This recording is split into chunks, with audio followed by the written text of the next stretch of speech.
What is up guys, Jarv here and we're back again on Destiny 2. Now this week has been a little bit quieter than normal, but nevertheless Bungie have dropped some juicy details ahead of Thanksgiving.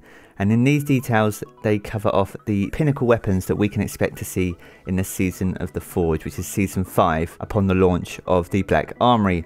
So not only does this introduce pinnacle weapons for PvP, but we're now going to see pinnacle weapons for PvE, as well as Gambit. So we're going to cover those three weapons off in this video today. Before we jump into that though, I just want to remind you guys about the giveaway that we're doing here on the channel, and this is for a copy of Forsaken and the annual pass. So if you wanted to jump into the Black Armory, which is just around the corner, then now's a great opportunity. I'll leave a link to that giveaway in the video description below.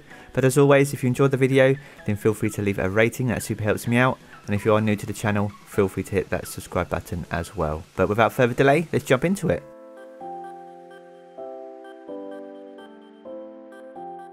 So as I said, this week saw a earlier than usual This Week at Bungie, and within that we saw some details regarding the pinnacle weapons that we can expect to see in Season 5. So they go on to talk about the Season of the Forge, which is kicking off next week commencing the 27th of November, and with that comes a new pinnacle weapon that we can earn in the Crucible. Now they talk about receiving a lot of feedback that we also wanted a pinnacle weapon for other activities in the game. Now this is where they go on to introduce three new weapons, one of them for Crucible and one for the Vanguard strike missions, as well as Gambit. So they now have a list of worthy pursuits in order to get a coveted trophy that we can claim. They do go on to say that there won't be as much time commitment for the Vanguard strike and the Gambit pinnacle weapon when compared to the Crucible one, but it will require some dedication to those activities to get your reward. So from here they start then introducing the three new weapons. So the first one we're going to take a look at today is the Gambit one. So this one is called the Breakneck, and this is a precision auto rifle which is kinetic. So Breakneck's unique perk is called Onslaught, and this weapon's rate of fire increases as you stack Rampage, which is actually insane. This is going to be immensely powerful for clearing groups of ads, so I'm super excited. This is the first one that I'm going to go chasing after. Now they do go on to say that when the plan was made to create more pinnacle weapons for a variety of activities and not just Crucible, we had to think of something that would fit the activity.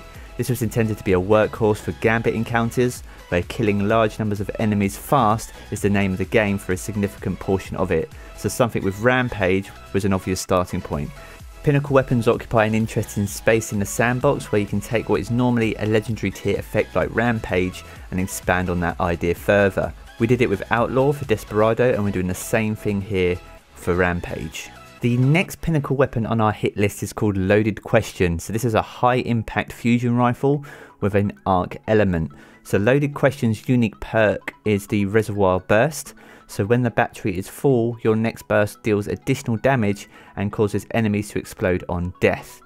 Now they go on to talk about how this one went through a variety of changes before settling for the version that we're going to be getting in the Black Armory.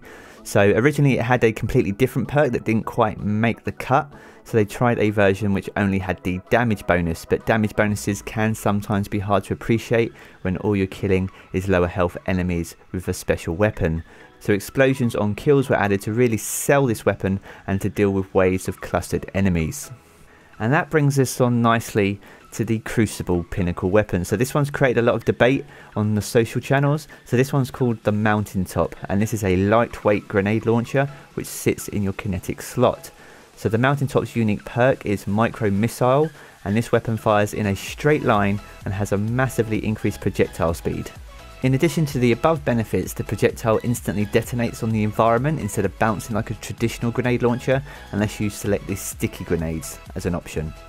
They go on to talk about the Birthright, which is the only other kinetic grenade launcher, which is a pretty underrepresented weapon type. So it gave them a great opportunity to explore that again and introduce it as a pinnacle weapon this time around. All in all, some very interesting weaponry. I'm looking forward to chasing those down starting next week. Just a heads up for you guys that the Drifter is thankful this week, and it is triple infamy as a result, and that is all weekend long from the 23rd all the way up until the 26th of November. And that's pretty much going to wrap it up for today's video. Apologies for my tone of voice, I am struggling with a little bit of a sore throat, so apologies for that. But feel free to leave a rating regards to the video below, that super helps me out. And sound off in the comments as well and let me know which one you're going to be chasing from the get-go next week.